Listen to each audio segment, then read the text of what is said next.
Hay algo peor que una historia de terror que no puedes comprobar. Y es una historia de terror que sí puedes comprobar. Fotos. Grabaciones. Mensajes de voz guardados en un teléfono que nadie se atreve a borrar. Objetos que siguen existiendo después de que la historia terminó, como si el terror hubiera decidido dejar una firma, una prueba, algo que dijera, esto sí pasó. Las 4 historias que están a punto de escuchar tienen algo en común, no son solo relatos. Son casos donde quedó evidencia. Una cámara trampa en medio de un bosque. Un audio de 11 segundos que nadie recuerda haber grabado. Un diario con una letra que cambia de niño. Y una grabación de seguridad con una mano apoyada sobre el lente, como una despedida. Cada una de estas personas guarda todavía esa evidencia. Algunos no se atreven a volver a verla. Otros no se atreven a borrarla, por miedo a lo que pueda pasar si lo hacen. Si eres nuevo en el canal, te recomiendo ver esto con la luz apagada, y con el volumen alto, porque los detalles son los que hacen que estas historias se sientan reales. Empecemos con la primera. Esta historia me la contó un hombre llamado Ricardo, que trabaja cuidando terrenos privados en las montañas. Lo que encontró en una de sus cámaras de vigilancia todavía le quita el sueño, y cuando terminen de escuchar esto, van a entender por qué. Ricardo tenía un trabajo tranquilo. Su labor era simple, recorrer un terreno boscoso de casi 200 hectáreas, revisar que no hubiera cazadores furtivos, y mantener varias cámaras trampa distribuidas entre los árboles. Estas cámaras se activaban con el movimiento y guardaban fotos automáticamente. La mayoría del tiempo solo capturaban ciervos, zorros, algunos ocasional. Nada fuera de lo común. Todo cambió un otoño, cuando empezó a notar algo extraño en las fotos de una cámara ubicada en la parte más alejada del terreno, cerca de un arroyo seco que casi nadie visitaba. La primera señal fue pequeña. Una noche, revisando las imágenes en su computadora, encontró una foto donde se veía una figura borrosa al fondo, entre los árboles. Parecía una persona parada, completamente inmóvil, mirando hacia la cámara. La foto estaba tomada a las 3:14 de la madrugada. Ricardo pensó que sería un cazador perdido, o tal vez un excursionista. No le dio mucha importancia. Pero algo en su estómago se sintió incómodo, como si su cuerpo supiera algo que su mente todavía no procesaba. A la semana siguiente, la misma cámara capturó otra foto. Esta vez la figura estaba más cerca. Se distinguía mejor, un hombre alto, delgado, vestido con ropa oscura, sin rostro visible porque la cabeza quedaba fuera del encuadre. Estaba parado justo al lado del árbol donde colgaba la cámara. La hora marcada, 3:14 de la madrugada. Exactamente la misma hora que la semana anterior. Ricardo empezó a sentir un frío que no tenía nada que ver con el clima. Revisó las fotos anteriores de esa cámara, meses atrás, buscando si esa figura ya había aparecido antes. No encontró nada. Era como si esa persona hubiera empezado a visitar ese punto exacto del bosque de un momento a otro, siempre a la misma hora exacta. Decidió ir personalmente a revisar el área durante el día. Cuando llegó al lugar donde estaba la cámara, notó algo que lo dejó helado. Alrededor del árbol, la tierra estaba compactada, como si alguien hubiera estado parado ahí durante mucho tiempo, noche tras noche, en el mismo sitio exacto. No había huellas que se alejaran o se acercaran de forma normal. Era casi como si la persona simplemente apareciera ahí y desapareciera sin caminar. Esa noche, contra su propio instinto, Ricardo decidió instalar una segunda cámara, esta vez orientada directamente hacia el punto donde aparecía la figura, con la esperanza de capturar el rostro. Durante 3 noches no pasó nada. Ninguna foto, ningún movimiento. Empezó a pensar que tal vez había sido una coincidencia, un excursionista que se había perdido y ya se había ido. Pero la cuarta noche, ambas cámaras se activaron a las 3:14 de la madrugada. Cuando revisó las fotos al día siguiente, sintió que el aire se le iba de los pulmones. En la primera cámara, la figura aparecía en el mismo lugar de siempre. Pero en la segunda cámara, la que él mismo había instalado apuntando directamente hacia ese punto, no había nadie. El lugar estaba completamente vacío. 2 cámaras, mismo instante exacto, mismo lugar. Una mostraba a un hombre parado ahí. La otra, apuntando literalmente al mismo sitio desde otro ángulo, no mostraba absolutamente nada. Ricardo dice que en ese momento sintió un miedo que nunca había sentido en su vida, un miedo que no venía de entender lo que pasaba, sino de no poder entenderlo en absoluto. Porque si algo aparece en una cámara y no en otra apuntando al mismo lugar, eso significa que lo que sea que estaba ahí, no reflejaba luz de la misma manera que un cuerpo normal. No estaba ahí de la forma en que nosotros entendemos estar. Quitó las cámaras esa misma tarde. Dejó de trabajar en esa zona del terreno.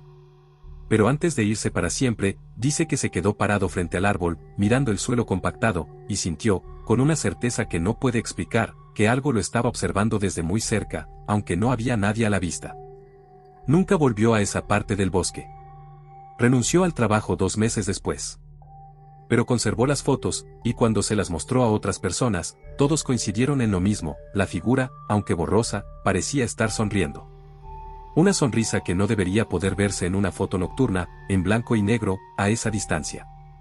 Hasta el día de hoy, nadie sabe qué era. Y esas cámaras, guardadas en una caja en su garaje, jamás se volvieron a encender.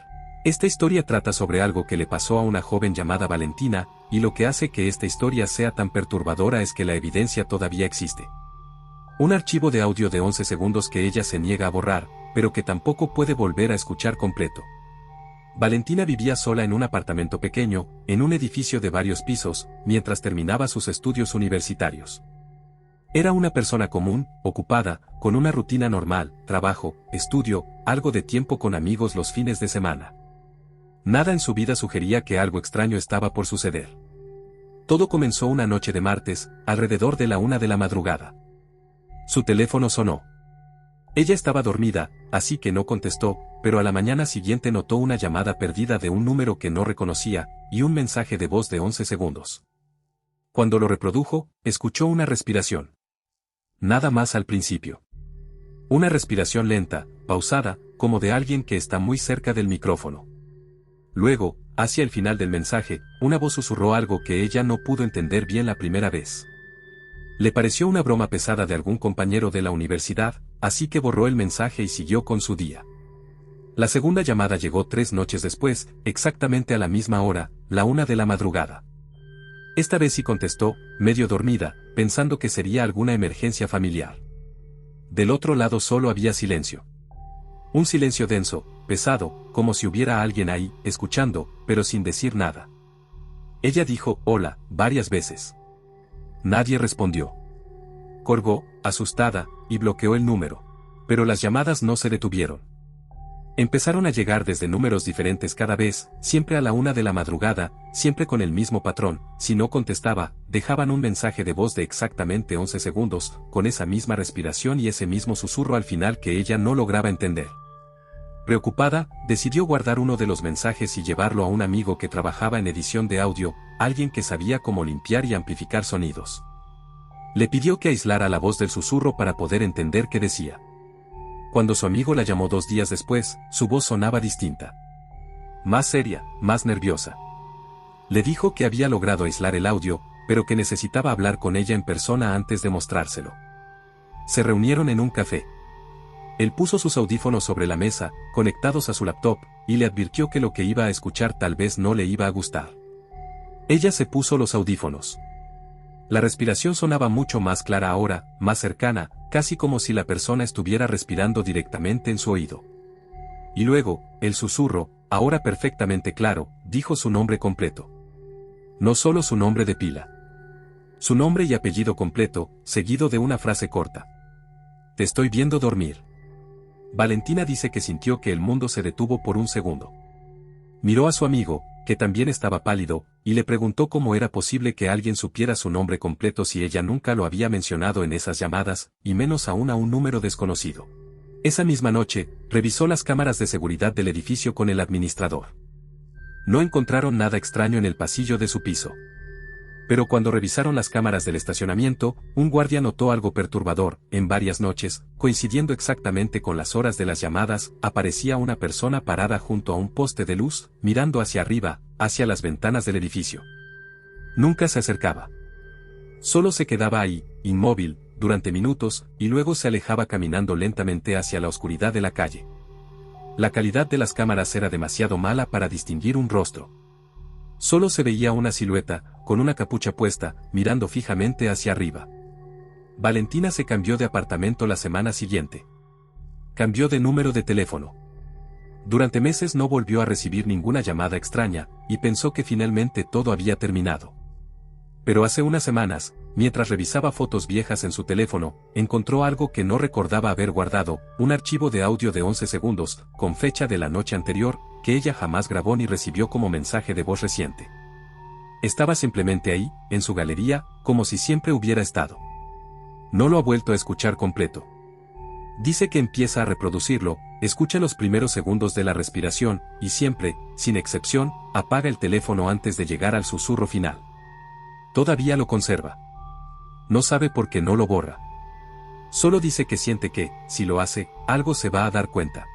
Esta historia me la compartió un grupo de 3 amigos que, como muchos jóvenes curiosos, tenían la costumbre de explorar edificios abandonados. Lo que encontraron en una casa vieja en las afueras de su ciudad cambió por completo la forma en que ven ese pasatiempo. La casa llevaba más de 15 años vacía. Los vecinos contaban historias distintas sobre por qué la familia que vivía ahí se había ido tan repentinamente, dejando muebles, ropa, e incluso platos en la cocina, como si simplemente hubieran desaparecido una noche sin llevarse nada. Algunos decían que se habían mudado por problemas económicos. Otros, en voz baja, decían que algo les había pasado ahí dentro. Daniel, Sofía y Mateo decidieron entrar una tarde de sábado, más por curiosidad que por buscar algo específico. Llevaban linternas, sus teléfonos para grabar, y esa emoción nerviosa que se siente al entrar a un lugar prohibido. La casa por dentro estaba tal como los vecinos decían, polvo cubriendo cada superficie, telarañas colgando de las lámparas, muebles cubiertos con sábanas amarillentas. Todo parecía congelado en el tiempo. Subieron al segundo piso, donde encontraron 3 habitaciones. 2 estaban completamente vacías, con las puertas de los armarios abiertas de par en par. La tercera, la más pequeña, al final del pasillo, tenía la puerta cerrada. Cuando Mateo la abrió, encontraron algo que no esperaban, una habitación de niño, con una cama pequeña, dibujos infantiles pegados en las paredes ya descoloridos por el tiempo, y sobre un escritorio de madera, un cuaderno con tapa de cuero. Sofía fue quien lo tomó. Al abrirlo, vieron que era el diario de un niño, con letra torpe e infantil en las primeras páginas, hablando de cosas normales, la escuela, un perro llamado Rex, un cumpleaños. Pero conforme avanzaban las páginas, la letra empezaba a cambiar. Se volvía más apretada, más nerviosa, como si el niño escribiera con miedo. Una de las entradas, fechada un 18 de marzo, decía algo así: anoche escuché que alguien caminaba en el ático otra vez. Mamá dice que son ratas, pero las ratas no dicen mi nombre. Los 3 amigos se quedaron en silencio leyendo eso. Siguieron pasando páginas. Las entradas se volvían cada vez más cortas, más desesperadas. En una de las últimas páginas legibles, el niño había escrito: ya no quiero dormir con la luz apagada.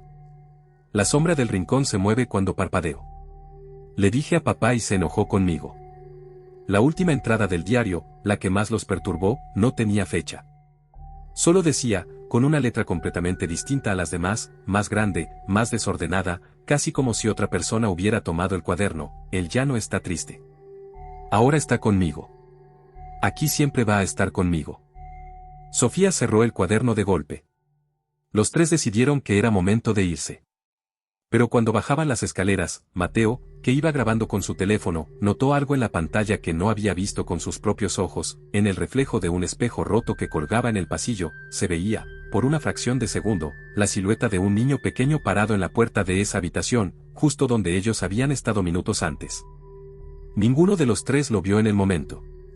Solo apareció al revisar el vídeo esa misma noche, ya en la casa de Daniel. Cuando lo pausaron en el fotograma exacto, la imagen mostraba claramente la figura de un niño, de espaldas, con la cabeza ligeramente inclinada hacia un lado, como si estuviera escuchando algo. Se llevaron el diario con ellos, contra el consejo de su instinto. Sofía dice que esa noche, en su casa, escuchó pasos pequeños caminando por el pasillo fuera de su habitación, algo que nunca había pasado antes. Al día siguiente decidieron devolver el cuaderno a la casa, pensando que tal vez eso detendría lo que fuera que estaba pasando. Cuando regresaron para dejarlo, encontraron algo que no esperaban: la habitación del niño, la que habían visto llena de polvo y telarañas apenas 2 días antes, ahora estaba completamente vacía. No solo el diario había desaparecido su lugar de origen mentalmente asignado, la cama, el escritorio, los dibujos en la pared, todo había desaparecido, como si nunca hubiera existido nada en esa habitación. Dejaron el cuaderno en el suelo, en el centro del cuarto vacío, y salieron corriendo de la casa sin mirar atrás. Hasta hoy, ninguno de los 3 ha vuelto a ese lugar. Pero conservan el vídeo, ese único fotograma con la silueta del niño, y de vez en cuando, sin razón aparente, sus teléfonos reciben notificaciones de una aplicación de grabación que ninguno de ellos recuerda haber instalado, mostrando archivos de audio de una casa que juraron nunca volver a visitar. La última historia de hoy involucra a una familia, los Hernández, y un sistema de cámaras de seguridad que instalaron en su casa después de una serie de robos en su vecindario. Lo que capturaron esas cámaras terminó siendo mucho más aterrador que cualquier ladrón. Martín y Claudia Hernández vivían con sus 2 hijos en una casa de 2 pisos en un vecindario tranquilo. Después de que varias casas cercanas fueran víctimas de robos, decidieron instalar un sistema de cámaras conectado a una aplicación en sus teléfonos, para poder revisar la actividad alrededor de la casa en tiempo real. Durante las primeras semanas, todo funcionó como se esperaba. Las cámaras capturaban gatos callejeros, vecinos paseando perros, el cartero pasando todos los días a la misma hora. Nada alarmante. Pero una noche, Claudia recibió una notificación en su teléfono a las 2:40 de la madrugada, indicando movimiento en la cámara del patio trasero. Medio dormida, abrió la aplicación esperando ver algún animal. En cambio, vio algo que la hizo sentarse de golpe en la cama, una figura humana, parada justo frente a la cámara, tan cerca que ocupaba casi toda la pantalla, completamente inmóvil, mirando directamente al lente. No podía distinguir el rostro con claridad debido a la baja resolución nocturna, pero podía ver que la figura no se movía en absoluto. Ni un parpadeo, ni un cambio de postura. Solo estaba ahí, parada, mirando. Despertó a Martín, quien revisó la grabación con ella. Ambos coincidieron en que debían llamar a la policía, pero para cuando los oficiales llegaron 20 minutos después, la figura ya no estaba. Revisaron el patio, el perímetro de la casa, y no encontraron ninguna huella, ninguna señal de que alguien hubiera estado ahí físicamente, lo cual era extraño porque el patio trasero tenía tierra suelta que normalmente marcaba cualquier pisada. Los oficiales sugirieron que tal vez había sido alguien con intenciones de robar que se había asustado y había huido. La familia intentó tranquilizarse con esa explicación, pero durante las siguientes 2 semanas, la misma figura volvió a aparecer, siempre entre las 2 y las 3 de la madrugada, siempre parada en el mismo punto exacto del patio, sin moverse jamás. Lo que más inquietaba a Claudia era un detalle específico: en cada grabación, la figura parecía estar un poco más cerca de la casa que la vez anterior. La primera noche estaba junto a la cerca del fondo.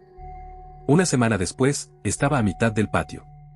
2 semanas después, estaba parada justo frente a la puerta trasera de la cocina, con el rostro, aunque borroso, claramente girado hacia la cámara instalada sobre esa puerta. Decidieron reforzar la seguridad. Cambiaron las cerraduras, instalaron luces con sensor de movimiento, incluso consideraron mudarse temporalmente con los padres de Claudia. Pero antes de poder tomar esa decisión, ocurrió algo que los dejó completamente paralizados de miedo.